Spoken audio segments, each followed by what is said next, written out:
All right, listeners, welcome to the Nerd and Byrd podcast. It's November. We've got just a couple more months before the end of the year. How crazy is that? That would be 2. Yep. Yeah. November, December. Yep. Okay. Well, we have a special treat for you guys. Whether you're a real estate agent or a loan officer, this guest is going to bring the heat. What I love the most about Glenn Bill is he's brilliant. His mindset is always positive. I don't know if you can ever catch him on a bad day. No, I've literally asked him. Like he'll admit to shitty days, but those are just opportunities for better days. So, I mean, his energy is contagious and magnetic. It's wonderful. Yeah. So I'm so excited. Deborah, why don't you give us a little bit of the nuggets about him and then we'll get rolling. Yeah. So I've had the opportunity, we were just on his podcast. So he is an award-winning podcast host it's called The Gap. And it's helping people go from where they are to where they want to be. And it's the Get Attitude podcast. That's what the GAP stands for. He's also a #1 bestseller. He is a real estate agent. He owns and runs the largest and #1 sales training program for real estate agents. He's the founder of University of Attitude, where he has several different workshops to just help loan officers and real estate agents be better, kind of from the inside out. So I fell in love with him when I first started speaking to him because he's got that old coaching mentality where it's like, put me in, Get coach. up. Yeah. No nonsense, raw, to the point, and just, says things that most people wouldn't say. And when I say attitude coach, he's not like a hoorah, like a raw coach. Yeah. It's kind of hard to explain. So you guys are just going to have to tune in and listen. So, yeah. So Glenn, did we miss anything?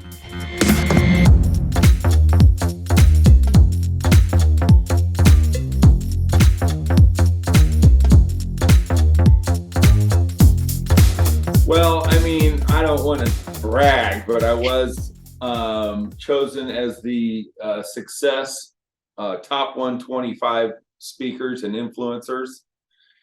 And then Top 100 Magazine just featured me on the cover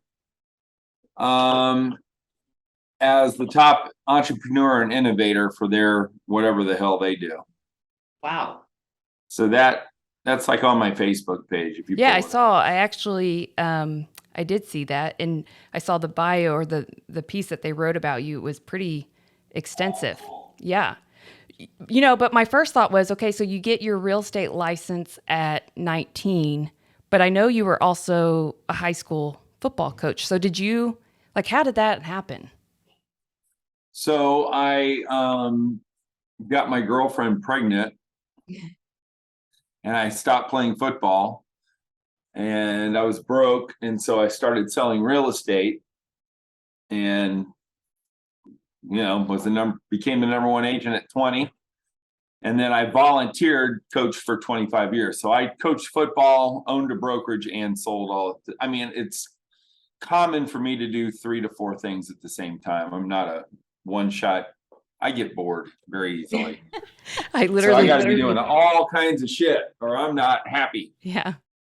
I can't imagine. I don't relate at all to that. I was just about to say, yeah, Deborah's always juggling 3 or 4. She'll call me and I'm like, it's like 8:00 at night. My mind is shutting down and she's like, oh my gosh, but I just saw this app and you can do this. And I'm like, whoa. You're like you've got 15 tabs open. My 2 are in shutdown mode right now. Yeah. Well, I felt that when Deborah interviewed me the past couple times for Mortgage Coach. I'm like, Deb, I vibe with Deb. I vibe with you both. It's all good. Our crazies align, right? Our crazies align. We are electrons is what I like to. I'm not a proton or a neutron. I'm an electron. I like to be out here floating. See, I used to teach science, so I know exactly what you're talking about. Denise is probably like, I have no idea what an electron is or a proton. I know numbers, percentages, decimal points, and dollar signs. Anything on the periodic table or science related, I'm like, you don't need to know what the different types of rocks. You always talk about that, right? Well, not always, but when I'm walking with my kids and I'm trying to give an example of real life, like physical weathering. A hard rock. That's what. Yeah.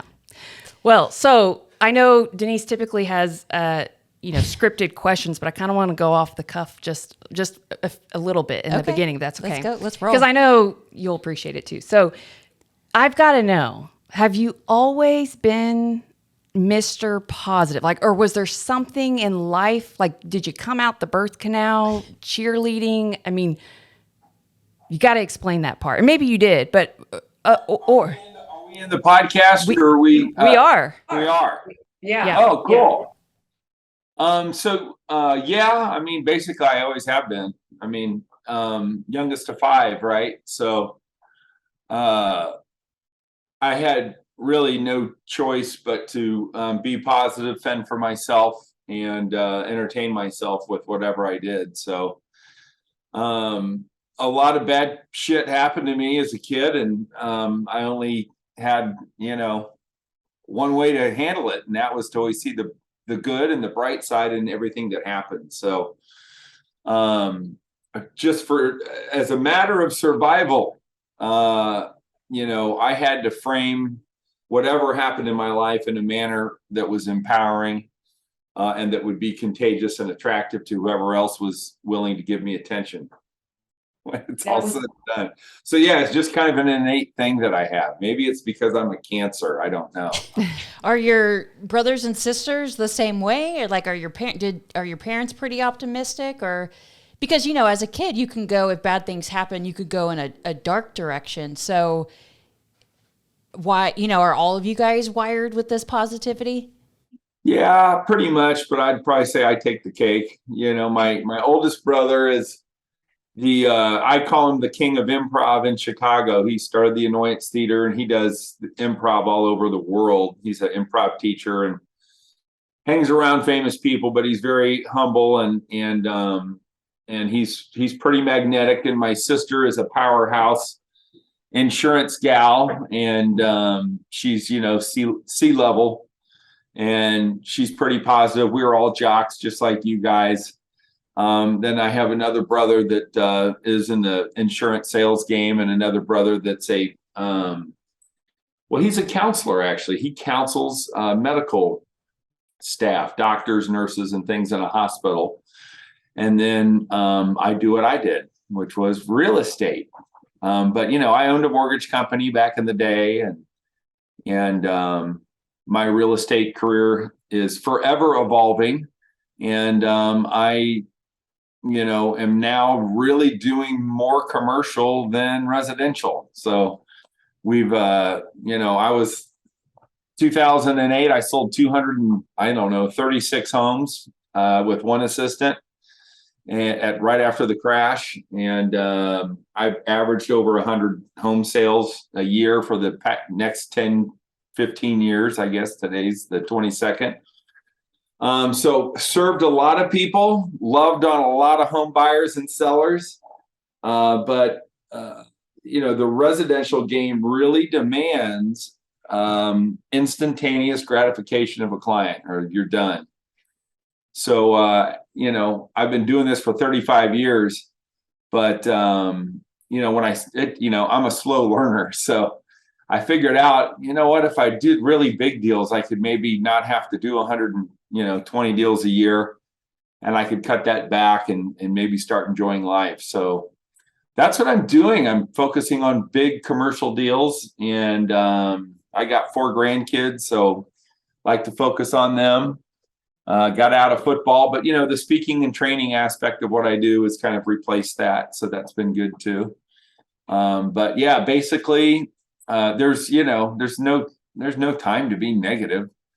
I don't vibe like that. So if people are into bringing me down or bitching or complaining, I just cast them away and move on. And I go with people that I'm attracted with, and we change the world. It's what we say with the University of Attitude: change the world one attitude at a time. So that's always been our goal for the past 10 years, is that whoever we meet, we help people feel better for having met us. And that's really what our goal is. Wow. I love that. Now, do you think, and I want your honest answer. I know you always give me your honest answer. Do you think everyone's coachable? No, probably not. right? Okay. I mean, when you say coachable, there's a lot of people that are in need of medical or mental attention. Mm. So, coaching's one thing, but getting mental health counseling is a totally different thing. Mhm. And so, I don't believe everybody's coachable, because there's people that got some really bad stuff going on. And some people, you just can't. And if you're a coach or a wannabe coach and you think you're going to succeed with everybody, it ain't going to happen. And I am not necessarily coachable, I've had people say they want to coach me, and I'm like, it never worked. I've never had one coach. I have mentors, and I'll go to a seminar. Like, I'm a one, and I think, Deborah, you probably are too. I don't know. I can go to a keynote speech, I get it, and I don't need 10 follow-up sessions with whoever the keynoter is, right? Mhm. And so I've kind of coached myself. But yeah, there are people that don't want to be coached. There are people that are incapable of grabbing the concept. There's before you're coached, you really need to be ready to be coached, and to show up in a coaching relationship completely clueless. I think it's hard, and it takes a lot of time. But for the most part, I think, for the most part, most people are coachable, but not everyone can be coached. So for those right now, and largely the real estate agents who are probably listening to this, times are tough, and really the next 12, maybe 18 months, it could be even harder. So how, with the choice and options of, do I dwell and am I still living in the past? Am I beating myself up for things I haven't done to help with these moments now? But let's just say there's people, they're ready to be coached, and they're stuck. How are you helping those people right now, or what are your best tips? Well, first of all, this is the best time to make a fortune in real estate. So this isn't really a hard time. This isn't really a bad time. I have a keynote that's called the 5 biggest reasons I hope it gets worse. Why I'm rooting for rates to go to 12%. Shit, I can't wait for that to happen. And so, when the market is bad and when the market slows down, just like in 2008, myself, I've always picked up market share. And so when everything's great, you do have to work 24 hours. You are out writing offers for 5 different homes and getting none of them. I mean, are you kidding me? That's a horrible market. When I have to work every day, respond every second, write 10 deals to get one, tell buyers that we can't make things happen, listen to sellers bitch and complain because they think you underprice the market, and work at that frenetic pace, that's horrible. This is awesome. Like, I can show homes again. I can negotiate price. I can get sellers to pay points and closing costs. I can get repair allowances. When an offer goes in, there's only one offer. So it's like, what we tell ourselves is so important, right? And so many agents are like not looking at this thing. So the very first thing that I coach people is to understand how fantastic that this market is, right? And that the fact that there's 7% interest rates now, it's wonderful. And the reason it's wonderful is because I have a lot less competition. There are people getting out of the business. There's people that are downtrodden. There's people that aren't motivated. They're not excited. They're not passionate. So when I go out to meet with buyers or sellers, simply put, because of my attitude, my enthusiasm, and me being contagious and getting them excited about the transaction, it's never been easier to sell. I mean, your competition, especially your weak competition, is gone now. So, I think that's just about a mindset. And it's very simple. Any real estate agent that is listening to us right now should call down to their board of realtors and say, how many units closed in the past 90 days? And in Indianapolis, we close right around 2,000 units to 3,000 units a month. And so my question when I speak to real estate companies is, All right, so there was 2,500 closings. That's 5,000 sides in the past 90 days. How many did you get? And the answer is not enough. So I've never walked into, and I've spoken in some small ass towns that, the numbers maybe 280 homes, right? There's only 280 deals in the past 30 days. I'm like, okay, that's 560 transactions. How many are you getting? So the market has not stopped. And if you don't know how many homes your board is selling in a year, you should probably get real hip to that. And that should be the reality check to show you that, look at, there's, this isn't bad. Property's still moving. Obviously, we just showed that we had 2.6% GDP growth. So, we're out of a recession apparently. But, I don't know if there is, if there's not, I just choose not to participate. If there's a reception or bad news, hell, I don't know. I don't listen. But there is real estate that is always available to be sold. As I told the agents that I was speaking with in Vegas, another great tip for your realtors, is this mostly realtor podcast or LOs, realtors? Oh. So it's like, do you know the 20 lowest price per square foot homes in your marketplace? Do you know those? Right. And of course they go, no, we have no idea. I'm like, well, how in the hell can you not know the 20 best deals in your marketplace and be posting about, you know what, if you're interested in investing or building wealth through real estate, DM me on Facebook and I'll send you my list of the 20 best property values in Indianapolis, right? I did that all the time. But furthermore, and that's why in 2008 we crushed it, right? Because short sale city, market goes to hell. Everybody was calling me to get in on the deals. People with money, rich people were calling me, and we were selling, bulks of 10 homes to one investor, and it was awesome. The commissions weren't great, but it was fun. My numbers were good. It was awesome for my mail outs and my social media posting. But if you don't know the 20 best values in your marketplace, then you're not in the flow of what should be happening. And you should be selling those and promoting those, whether they're your listings or not. But more importantly, what you need to be doing is you need to be buying those, right? So like real estate agents that don't own real estate or participate in the wealth building practices, I don't understand. So I know that it can be tough to get a loan, but one very simple way to do is I call it bottom feeder marketing, right? So let's look at those and find out. And let's try to list them. I mean, the next thing is how do you get people to sell in this market? Well, look at divorces happen, death happens, foreclosure is going to start to begin to happen again. And, I've always focused on listings because if you list, you're in business, you get the calls, you can convert the calls and go from there. But, that's just a few of my things. There's so much I can do. Can we talk about assumable mortgages for God's sakes? I'm like, hello. Everybody's like, oh my God, you're so brilliant. I'm like, God dang, I was selling, back, when I got started in business, they used to have these things called assume no approval loans. Are you with me? We loved those loans. I didn't have to verify anything. You work where, you make how much, let's write the loan. Let's do it. I mean, I would, and so I would, when I first got into business, I had a floor call, and he was a drug dealer, quite honestly, and he owned a pawn shop. And, he said, Glenn, go out and write purchase agreements on every assumed no approval home, put $2,500 down. And so, I was writing 10 to 20 offers a week with this guy, and we'd get 2 or 3. And then we'd immediately list them and say, all right, you can assume no approval. And we want 15,000 down.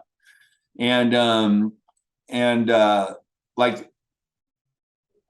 people need to understand the value of their assumable mortgage right now. And I'm not sure, are loans still assumable with FHA? They are. FHA, VA, some USDA. It's just mostly conventional loans are not. But that's what's so crazy is that all these people, FHA, these sellers not accepting FHA loans the last few years. But before the last few years, there's a lot of people that are sitting with a pretty 2.875 FHA loan that might have some PMI insurance with it, but I promise you that monthly component is a heck of a lot cheaper than that 7% interest rate. And they're easy sales right now. And they got into it so early on that especially in the DFW area, I mean, why more agents aren't going to their title companies and pulling their reports of homeowners that have been in their home for the last 5, 8, 10 years when people start getting the itch to sell and that have those mortgages. Those are easy lists to pull.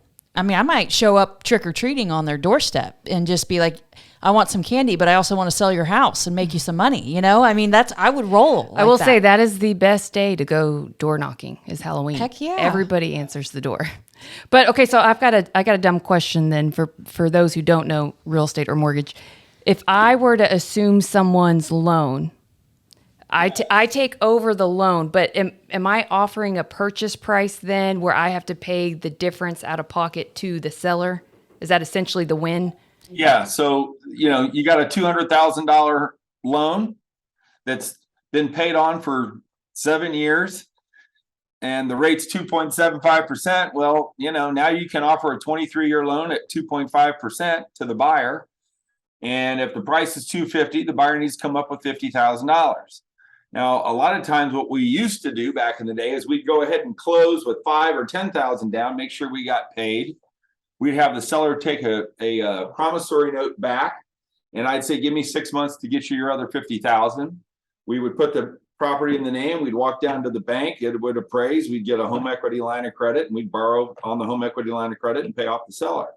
So this is what I'm talking about. Real estate's getting fun again. You got to be creative. You got to be out of the box. And, just going in and beating the hell out of everybody. I mean, that's not fun, right? Like when the market's great, commission suppression is not good. And so, the biggest problem facing real estate agents right now is commission suppression. We are the most, residential real estate salespeople are not valuing themselves. Fee cutting is crazy right now. You got to be very careful, I know, talking about this type of stuff, but we're making ourselves extinct. And I serve on the board of realtors in Indianapolis. And it's, and with these big NAR lawsuits, which I'm sure you're aware of, look at co-ops may be done. Like you may be offering 0 co-ops, your buyers are going to pay the fee, and then you can ask it to be done. But things are changing. And at the rates that some of these agents are working for, it doesn't make real estate a really glorious career. So that's why you want to get in to Glenn Bill's Source of Sales seminar, where we talk about the 21 ways to beat the commission objection, how to justify your fee better than anyone else. And so that's my passion and goal, is to help agents charge more, to have more fun with their business, to own their business instead of their business owning them. And more importantly, to own your buyers and sellers. Real estate agents are easy to poke fun at. And a lot of times our clients treat us like chumps. And we're so hard up to get that next fee, man. We'll do, say, beg, whatever we can. I try to empower realtors and help them come from a position of strength. That's really what Source of Sales is all about. So I like just listening to that for the last few minutes. It is so obvious why you love tough markets, because the winners win no matter what the market condition is. And it's, for me, when I look at you and I listen to you, and, as a mortgage person, I'm working with real estate agents all day, every day. This time of year, we're analyzing what worked in 2022 and what do we need to stop, start, and continue doing for 2023. And just listening to your excitement, genuine excitement and enthusiasm about this market, I can only imagine if you were going to a listing appointment and another agent showed up at a listing appointment, right? Mm-hmm. Like the energy of, we're going to get your house sold, and we're, all that you bring to that table.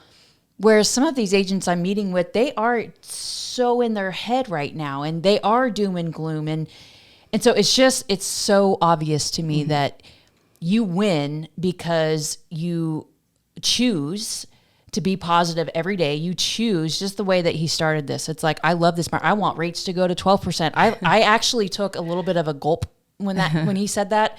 They're not going to go to 12%. We're on the way down. You mark my words. But it's like that mindset is the game changer. Like, yeah, and you know, it helps that you're super creative, knowledgeable, experienced in this kind of stuff. And so for a lot of my agents that are listening to this, like, I hope you heard and saw the book that he just raised, because if you are struggling with that creativity, and lenders, you know, there's a lot of loan officers listening too. Loan officer struggle, you might not have ever heard of the loan assumable mortgage. Yeah. And that's okay. But you have to decide right now that you're going to go learn about that, and you're going to learn everything there is to know about it. And if you're a real estate agent, you're going to buy this book and read it and attend the seminar, and because you will be forced to think more creative if you want to survive. And it's not fun. Let's just be real. It's not fun to get your teeth kicked in every day and to lose, you know, these appointments and not know why, and not have these tools in your tool belt. Like, that sucks. That's a shitty day, you know? But I really think that if you have the mindset and the positivity, and then ultimately you're curious enough to go learn what maybe we haven't had to do in this last decade, you know, you will thrive. Not just survive. Who wants to just survive? Like, let's thrive in this marketplace and have some fun with it. Genuinely. See, to me, I'm thinking it reveals how gritty Glenn is. And I'm sure there's a lot of grit when you've overcome so much from your past and whatever those challenges were as a child. It's like we were the same. Like, whenever the option was sink or swim, like, we didn't even have the option of sinking. It was like, really from birth, you just swim and you go as fast as you possibly can. But on the shitty days, you learn. The shitty days are great because those are just opportunities to learn. And it's like, I tell my kids this, that Champ had a baseball tournament this past weekend. And baseball, let me tell you, so we were not great softball players. Horrible. But you strike out. We didn't really participate much. We sat more than we participated. Well, it's in that boring. sport. I'm like, what other boring. sport could an overweight 40-year-old play? No, anyways, we won't even go there. Wow. But wow. So anyways, I was talking because he wants to hit the ball every single time. And when he's going up to hit, it's like, it's got to be a home run. And I'm like, dude, you just got to get on base. Like, but he would beat himself up. And I would tell him, every single time you strike out or you miss, it's like, yes, like, what did I learn from this? Like that, there's excitement. And I listened to you, Glenn, on YouTube. It was recent where you had shared, and it resonated, the fact that when you have bigger problems or bigger challenges like this market, it's such opportunity for possibility of what you could learn, because there are new problems to solve. It's getting creative. So to me, the shitty days are just like, all right, where do I need to level up? Why was this shitty, and what do I need to learn so that this shitty day doesn't happen again? But if you never had a shitty day, then you wouldn't even know what a good day is. Yeah. So I always like to tell agents, the only agents that never lose are the agents that never go on appointments. So if you ain't losing, you ain't winning when it's all said and done. So I celebrate the losses, although I have very few. And what real estate agents really need to understand is they need to become the type of person that other people want to work with. Right? It's not about price. It's not about marketing presentation. It's not about company. You're getting married to a buyer or a seller. And if you suck as a person and you're no fun and you offer nothing besides real estate advice, you're going to lose to me every time. And as I told, when I wrote this little puppy, the ABCs of Attitude, which you're both going to be getting, people started calling me to do real estate deals because I was the attitude guy. And it was like, I was sitting in presentations and all they wanted to do was talk to me about the book and about speaking and about attitude and about their kids. Well, then when it came time to do the listing, I'd pep them up. We'd feel great. And I'd do what's called future casting. I'm a big future caster. Where do you want to be? I'm going to get you there. Let's talk about how great that new home's going to be. And they're like, oh, I believe it. Right. I'm like, well, all you got to do is sign here. Here's the price. Here's the commission. I'm gone. Right. That's fine. We want it. And so being able to get buyers and sellers to really vocalize what their future is, and then you being the vessel to their future, that's the whole key to this thing we call real estate. And that's how you provide value, right? The definition of value is what you do for a customer on behalf of the customer before you even ask them for business. And so I teach this to loan originators all the time. What are you doing for real estate agents on behalf of real estate agents before you call and go, can I have a loan? Like nothing would be my guess, because you have no value, right? And so real estate agents, what are you doing for the public, for the neighborhood, on behalf of the public or the neighborhood, or on behalf of your peers, right? I serve on the board of realtors, but I train real estate agents. Some of the biggest deals I've ever gotten are from real estate agents I've trained who didn't list it right. They're expired, and I pay them a referral fee. I mean, I had 27 transactions one year that were given to me from my competitors because they couldn't sell the home. And it all came down to, I don't know how to talk to my seller. My seller doesn't respect me. I'm a wimp. And I walk on there. I'm a football coach, right? I mean, you can feel it in my voice. And I'm going in there to kick ass into future cast and get, I'm like, well, either you want to move or you don't. If you want to move. So I tend to be terribly blunt. But what I found is nobody has time for all the BS anymore. They want a leader. There's two things that every person in sales should be focusing on. And those are the two biggest needs of every human being. And that is to make, number one, your customer or prospect feel certainty. Like, how much certainty are you delivering when you are talking to people? And Denise, I guarantee you, because you are who you are and your result, people feel pretty certain that whatever you're telling them is going to happen. And like, that's all people really want. 70% of people, their highest need, emotional need, is for certainty, which I'm sure you know from Tony. And then significance, right? Significance is the second. So if I can make a customer or prospect feel certain, and if I can make them feel significant, that they're the most important person in the world to me, and their dreams and their hopes are so significant, emotionally, they cannot let you walk out the door and not do business with them. And then the next guy walks in, right? So I'll give you, you want a hint that I did this on stage. So here's what we did at EXPCon. Me and Curtis Stillwell, I said, screw it. Halfway through my hour, I said, and it's all, we want to wait till the rate, everybody's giving objections. And what about I said, here's the deal. I'm going to stand up here and you throw out every objection you can throw at me. This is totally unscripted. Bring it. And I'm going to kick your ass. I'm going to show you how this is done. And then, like, we had a room of 600 people. They just started throwing out objections. And we were just handling them. And it was awesome. And I'm going to do that more, I think, in my live presence, because that's what people want. People want to know what the hell to say, right? Absolutely. And they want the real. They want, like, oh, this wasn't scripted. You didn't get the 10 questions before. Like, I want to come in and I'm going to shock them. And, to me, that's really cool. Because if I could have just thrown out a couple different, and then you just be able to, number one, that just shows how confident you are. And number two, when you're actually with a client, how much certainty that you can provide for them. Because if you can be that confident delivering it and be like, okay, unscripted, ask me whatever you want, boom, deliver it. It's like, okay, yeah, this guy knows. He at least makes me feel, which I think making a client feel is key. I think in the last 2 years, agents and loan officers became order takers, and it was like we worked at a fast food restaurant. Here's my order. I want a burger, no ketchup. I want fries, and I want it in 2 minutes. And we were just like, how fast? And we're kind of conditioned to that now. Now it's like, hold on. We're at a fine dining restaurant. I want to know why you chose this restaurant to have your anniversary dinner at. I want to know exactly how you want your steak cooked. I want to, you know what I mean?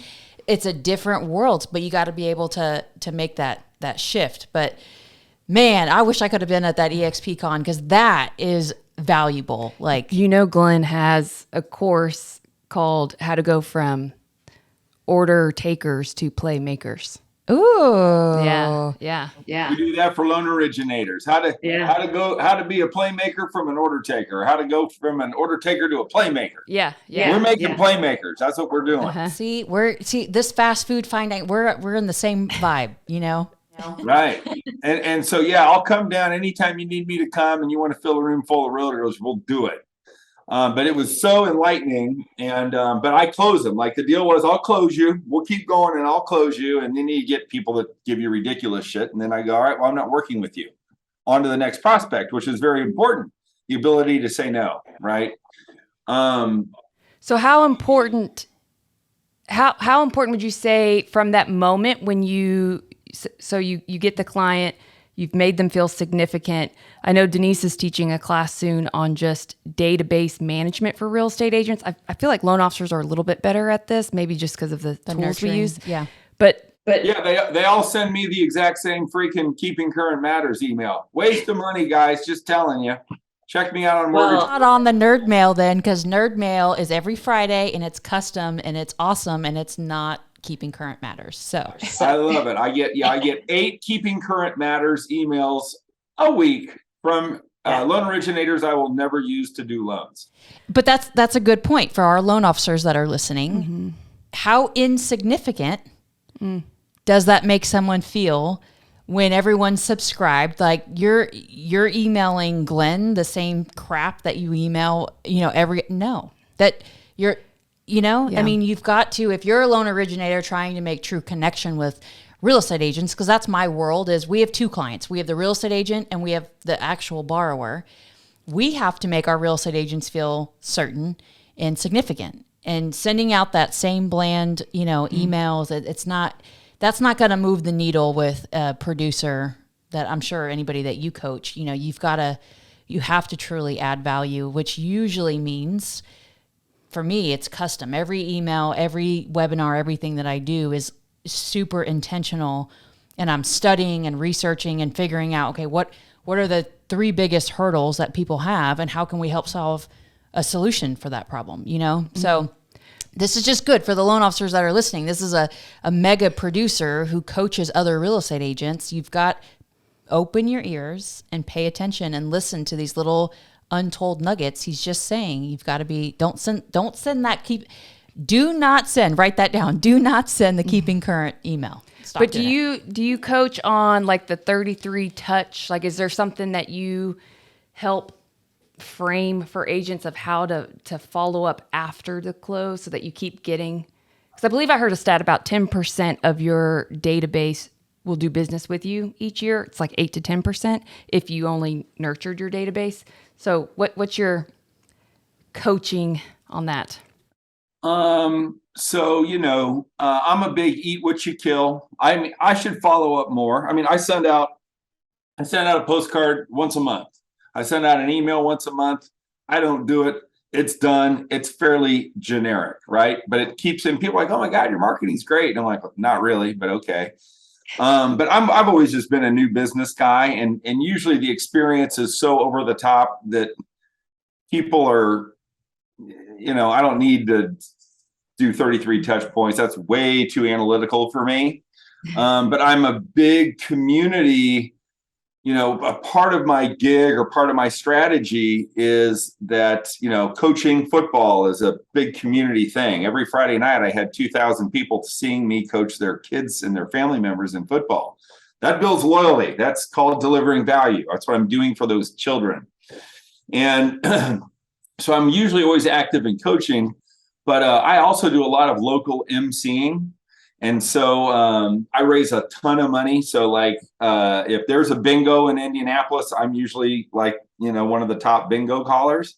So it's not uncommon that 2 weeks out of every 4 weeks, I'm in front of 1,000 people running a bingo game or doing a trivia night or whatever. So I've gone to different venues and I insert myself as an MC. Because I don't believe in prospecting one-on-one. I believe in prospecting 1-on-400 if I can. That's why it's important to become a speaker, right? And so I try to tell these people that. I will, just as a quick thought, surveying your existing mailing list is big. Like if you're not surveying your people, that's insane. And you want to talk about delivering value do a survey that's quick. I was going to say, survey like in what way? Like 5 questions? Like what? Give me like 3 or 4 questions that would be on a survey. What keeps you up at night financially?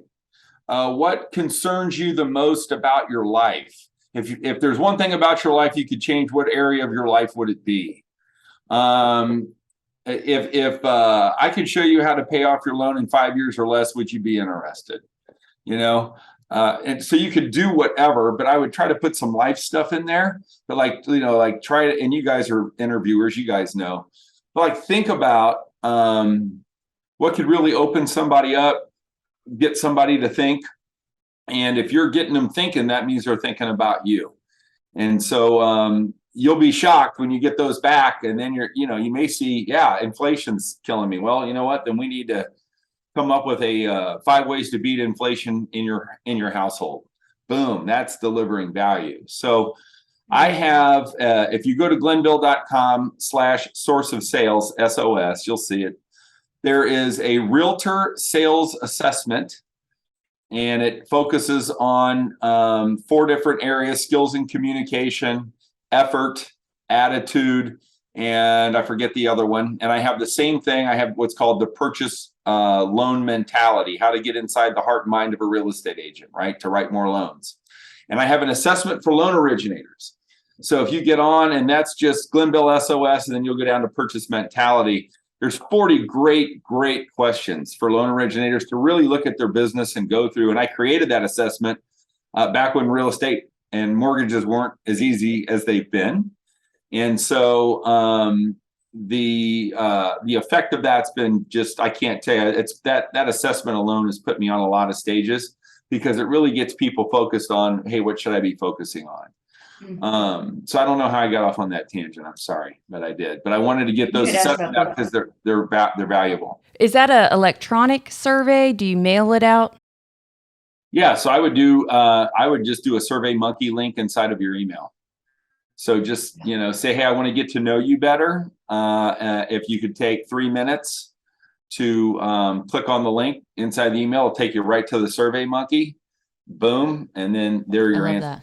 Especially this time of year, Mm-hmm. I think that's super intentional, and ultimately you're uncovering the needs of your clients, which is what you need to be able to be valuable back for them. So I think that's genius. You mean not assume it's valuable, like actually ask what would not be like an apple pie recipe. Yeah. Okay. Right. Well, if you go to the Mortgage Coach YouTube thing, I think I have one of the highest views. It's called What Realtors Really Think About Loan Originator Marketing. It's pretty freaking funny. So check that out if you're a loan originator. I actually just watched that not too long ago, because I was looking up, because you've become a regular with Mortgage Coach, I want to say, for like the past 6 years. So it's I've been grateful. I've been on, I think, 2 of those with you. But our community needs that, because the problem is that an agent will just blow you off and never even ever take the appointment or say yes, and then always cancel. And it's like, just be honest and frank and tell us what could have been better or done better, or, instead of just ghosting us. So I don't get right. Yeah. Well, you could ask about their children, right? So I ran one of the biggest operations in Indiana. Loan originators, we didn't care. I'm like, if you can handle my agents, get your ass in here. I only want ballers, and let's go. And they'd always come, hey, Glenn, hey, just want to stop by and say, hey, look, loan originate. I was doing, 30, 40 million in sales. And then one loan originator, Bryant Gatz out of Fairway, you might know Bryant, goes, hey, I saw your son wrestles in college. I said, Bryant, sit down. You want to talk about my son and about what a great parent I am? I got time for you. Guess what? He got loans from me for 2 years because he was interested in my family. Yeah. Right? He wasn't coming and begging, can I get a loan? Or realtors, can I sell your home? Right? No. Yeah. So that's, that's so simple, right? And so easy. But for some reason, I don't know, the people that train loan originators, that's why I felt like I had to come up with the purchase mentality. I'm like, sometimes you can't see the picture when you're inside the frame. And it's like, I want my customers training my real estate agents. I want buyers and sellers and outside salespeople training my realtors. I want realtors training loan originators. Like, okay, I know you guys are great. And I know, Denise, you're top 1%. I know your training for LOs are great, but how could there be better training than a real estate agent saying, this is what we crave, this is what we want, and this is what we cannot say no to. And that's why I came up with how to get inside the heart and mind of a real estate agent, because I am one. And there are just simply Googling somebody and looking at them, looking them up, investigating to see what they're doing, see what charities they're involved with. I mean, to target a real estate agent and to get them to love you is not hard. And so we go into 4 different levels of realtors. We have beginners, producers, growing producers, and then we have the elite agents, and we have strategies on how to attack all 4 of them. And I do say attack on purpose because, you eat what you kill. I mean, this isn't a feel-good sport. Let's do business and let's get going. So I'm fine with that. And it's fun. So check that out. Definitely will. That's awesome. I didn't know you had that. I'm definitely checking it out. Check that out. Check out that assessment. Give them to all. And then do the assessment. And I don't know if Denise, if you have LOs under you, but have them fill it out. And then you fill it out for them and see how whacked out they are. You're going to be like, you didn't answer this honestly, is what you're going to say. Like the way you see them and the way they see themselves, that's a real teaching opportunity moment to help you grow your business. For any branch manager. I mean, I've given those to branch managers and their LOs come in and the branch manager's like, this isn't you. This survey is not you. Yeah. This is who you think you are. This is who you want to be. But so we always ask an ending question, and I can't wait to see what your response is. But whenever you're a super successful human, usually you've gone through some setbacks or some failures. And so this is a staple question we always ask on our podcast. What would you say in your entire lifetime, what was the single biggest setback in your life that has ultimately created the biggest impact for you? Yeah, I wouldn't really call it a setback, but because I always say setbacks are just a setup for the comeback when it's all said and done. And but obviously being 18 years old and having a kid and being broke and leaving college football, that wasn't easy. And but that's the whole inspiration. That's why I had so much passion, because I had to feed my daughter. Right. So when you got to feed a daughter, your shit can get pretty excited about stuff. So that was I really believe that it was a blessing. I mean, I would have, I probably would end up killing myself had I stayed in the game. There's no question about that. So yeah, for me, there are no setbacks, but that was the game changer for me. And then, I was turned down by 3 companies wouldn't hire me. They're like, dude, you're freaking 19. You're going to college. You're working 3rd shift at a bindery and your girlfriend's pregnant. Like this, you're not going to be able to do this. And I said, watch me. Because I'm like, you guys don't work hard, And so for the first year, I only made like $11,600 my first year in real estate.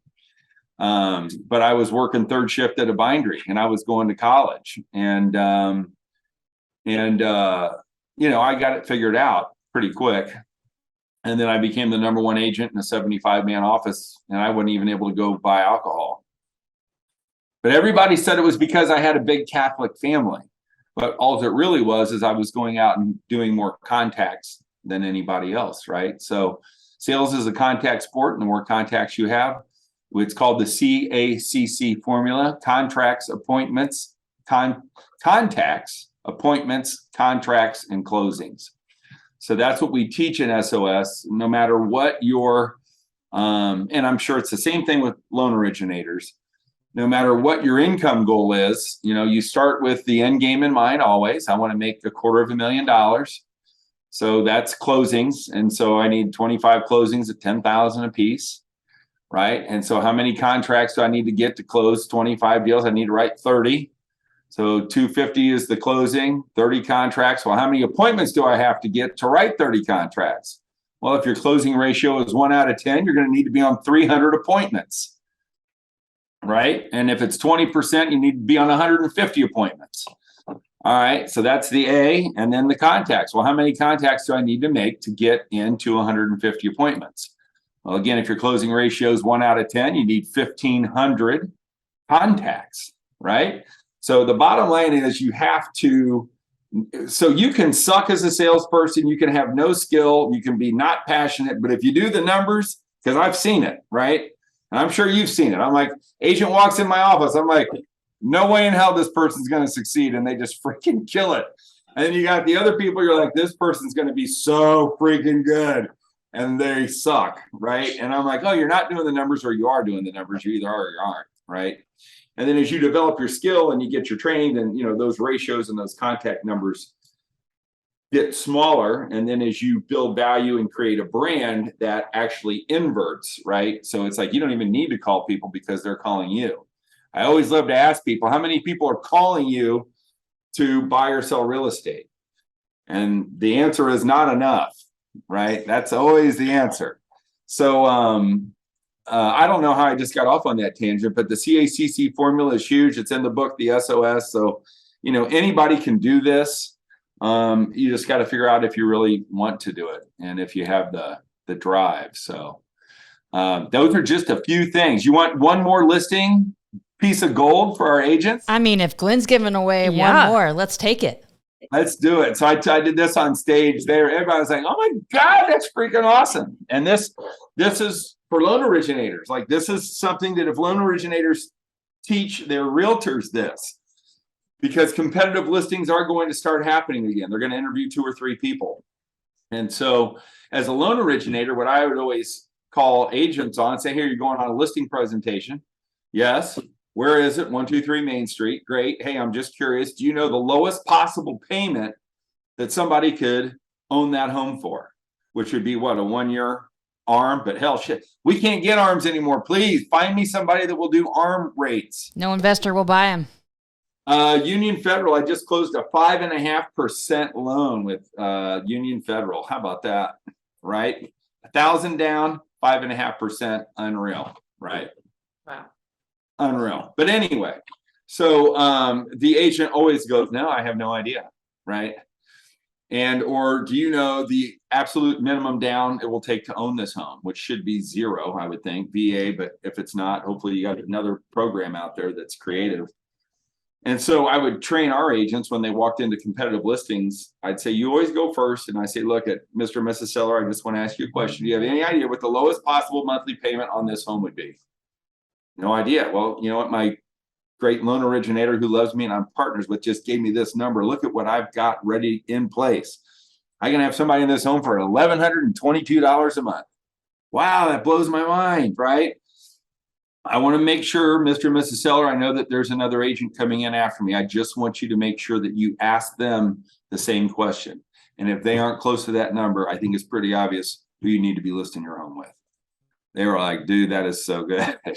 So I can't tell you how many listings I got. They're like, yeah, the other agent had no freaking idea what the monthly payment. I'm like, don't you think the agent listing your home should know the lowest possible monthly payment?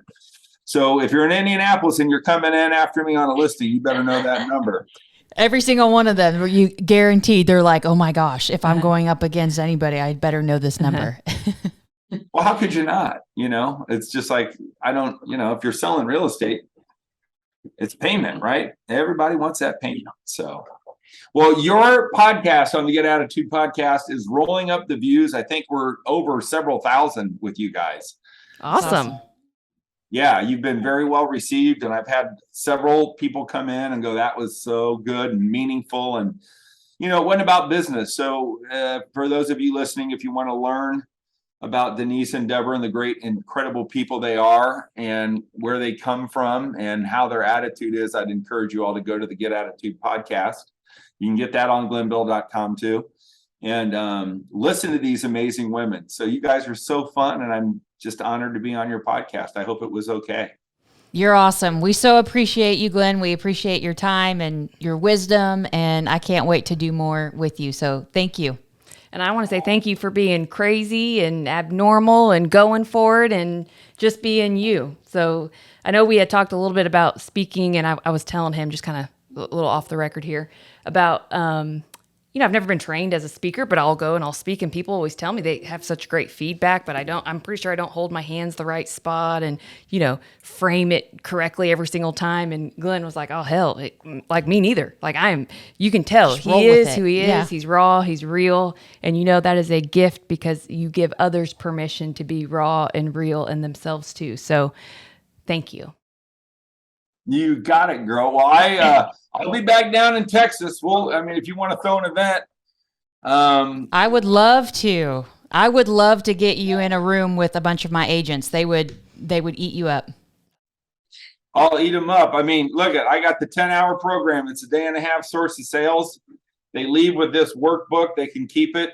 How to master sellers, how to master buyers, how to master value, how to master prospecting, and most importantly, how to master yourself. Those are the 5 pillars that we teach.